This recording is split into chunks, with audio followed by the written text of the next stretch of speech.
행복의 조건은 없다고 하는 것이 더 맞을 것 같습니다. 제가 그림을 한 장씩 넘겨가면서 말씀드리겠습니다. 태어났을 때는 가정은 이미 깨어져 있었습니다. 저희 어머니는 28살에 혼자가 되셨어요. 그때부터 두 아들을 홀로 키우시느라 고생을 많으셨습니다. 운영하던 공장은 부도가 나서 빚쟁이에게 쫓겨다니고 1년에 4번씩 이사를 다녔습니다. 어머니는 낮에는 가사 도우미 하시고 밤에는 산후보조 도우미, 그리고 시장에서 식당에서 정말 하루도 쉬지 않고 젊은 날을 다 보내셨습니다. 그렇게 아이들을 키우셨는데요. 어머니가 일하시는 모습 보면서 제 어릴 적 소망이 빨리 커서 어머니를 도와드려야 되겠다.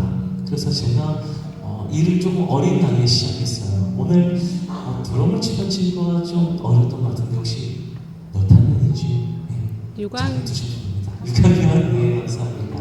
저는 6학년보다 조금 어린 초등학교 4학년 때 일을 시작했어요. 학교 끝나고 제가 타고 다니던 어린이 자전거에 신문을 싣고 석가시문을 돌립니다. 그렇게 일하는 인생이 시작되었어요. 그리고 그때부터 일해서 지금까지 한 번도 멈춰본 적이 없는 것 같아요. 6학년 때 구두방에 들어가서 구두를 닦았습니다. 열심히 구두를 닦아요. 일해도 하루에 벌 수 있는 돈은 사실은 저랑 친구랑 둘이 같이 해서 얼마 되지 않았습니다. 그런데 제가 사보고 싶은 것, 또 사고 싶은 걸 벌기 위해서 열심히 일을 했습니다. 중학생이 되었는데 삶이 안 변하더라고요. 새벽에 여전히 신문 배달하고 학교를 가고, 그리고 고등학교 때 끝나고 주유소로, 목공소로, 건설 현장으로 갔습니다. 그러다가 20살이 되었어요. 대학을 가고 싶었는데 집안에 원치 않는 큰 빚이 생겼습니다. 그래서 어머니와 같이 일을 하기로 결심을 했는데요. 어머니는 당시 전도사님이셨어요. 어머니의 사례비는 그 당시에 30만 원이었습니다. 그래서 어머니는 사역을 마치고 또 일을 하러 가셨고, 저는 공장으로 들어가서 일을 합니다. 3년간 일을 해서 다 빚을 갚고 군대를 갔습니다. 군대를 갔더니 정밀검사를 받으라는 판정을 받고, 제가 2번의 정밀검사를 더 받은 후에 면제가 됩니다. 병명은 간 기능 이상이에요. 간 수치가 일반인에 비해 30배 높아서 간경화가 1년 안에 찾아오는 상태였습니다. 그러면 그때부터 나라에서 주시는 약을 먹고 제가 살아갑니다. 평생 치료하면서 관리하라고 해서 지금도 계속 검사를 자주 받으면서 관리하면서 걸어가고 있습니다. 누가 봐도 조금은 행복한 인생이라고 말하기 힘든 삶이었던 것 같아요. 저희 아이가 저처럼 살아가고 있다면 저는 아마 눈물이 마를 날이 없을 것 같습니다. 그런데 한 번도 제가 울지 않았어요. 한 번도 떠나가신 분을 원망하지 않았습니다. 한 번도 제 인생을 불행하다고 여기지 않았어요. 뒤돌아보고 저는 어머니와 함께 있던 행복한 날들의 추억이 좀 많습니다. 왜 나는 환경을 넘어서 행복이라고 내 인생을 기억하고 있을까? 곰곰이 생각할 때에 하나님이 어머니를 보여주시더라고요. 우리 어머니가 혼자 되시고 어찌 보면 불행의 조건도 다 갖췄던 것 같아요. 배신당하고 혼자 몸으로 고생하시고 젊은 날을 다 자녀를 위해서 애써주시고, 그렇게 사람들 보기에 조금은 초라하게 살아가셨지만 우리 어머니는 그 누가 봐도 행복한 사람이었어요. 어머니는 예수님 안에 있었고 정말 예수님을 인격적으로 만나고 붙잡는 사람이었어요. 어머니 기쁨은 예배할 때 있었습니다. 우리 어머니도 성가대 하셨어요. 안 빠지시고 다 하시고요. 식당 봉사하시고, 그리고 전도하러 나가세요. 여러분 예수 믿으세요. 예수 믿으면 조용서 받고 행복합니다. 어머니 따라 저도 전도를 따라다녔습니다. 그리고 어머니 새벽마다 저를 위해 기도해 주셨어요. 경민아 교회 가자. 제가 가기 싫을 때도 제 손잡고 억지로 30분 걸어서 교회 가서 가장 앞자리에서 눈물로 기도해 주세요. 어머니가 막 우니까 저도 따라옵니다. 일 끝나고 집에 오시면 그냥 주무시지 않고 자고 있는 이마에 또 손 얹고 기도해 주세요.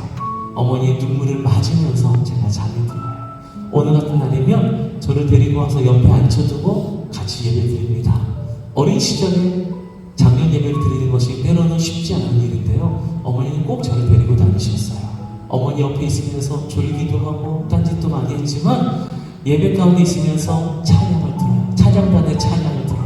그 찬양이 제 입술에 머물기 시작합니다. 우리 찬양단이 찬양하면 그 찬양은 성도들의 귓가에, 마음 가운데, 입술에 머물고 두려운 날에 찬양이 흘러나오게 되는 것입니다. 저도 어릴 때부터 찬양이 입에서 흘러나왔어요.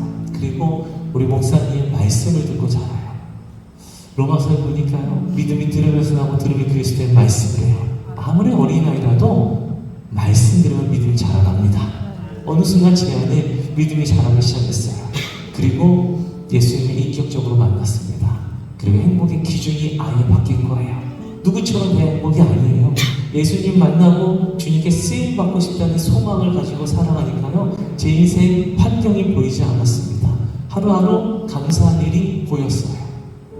저는 깨닫게 되었어요. 내가 환경을 넘어서 행복을 누리고 살았던 것은 환경이 좋아져서가 아니라 내가 예수님을 만났었고, 내가 예수님 만날 수 있던 것은 우리 어머니가 새벽에 날위에 기도하시고 밤에 날위에 기도하시고 먼저 믿음으로 행복이 어떤 삶인지 살아가셨던 그 삶을 내가 유산으로 받아서 내가 행복한 삶을 누려왔구나 깨닫게 되었습니다. 우리가 자녀를 위해 눈물 뿌려 기도하면 하나님은 그 눈물 한 방울도 헛되게 하지 않으십니다. 그 눈물 씨앗처럼 심으세요. 씨앗은 자라서 꽃을 피우고 열매를 맺는데 그 열매를 자녀에게 주시는 거예요. 어머니가 심으신 눈물의 씨앗이 열매가 되었는데 제가 그걸 거두면서 다니고 있습니다. 그래서 제가 이 자리에 서 있습니다.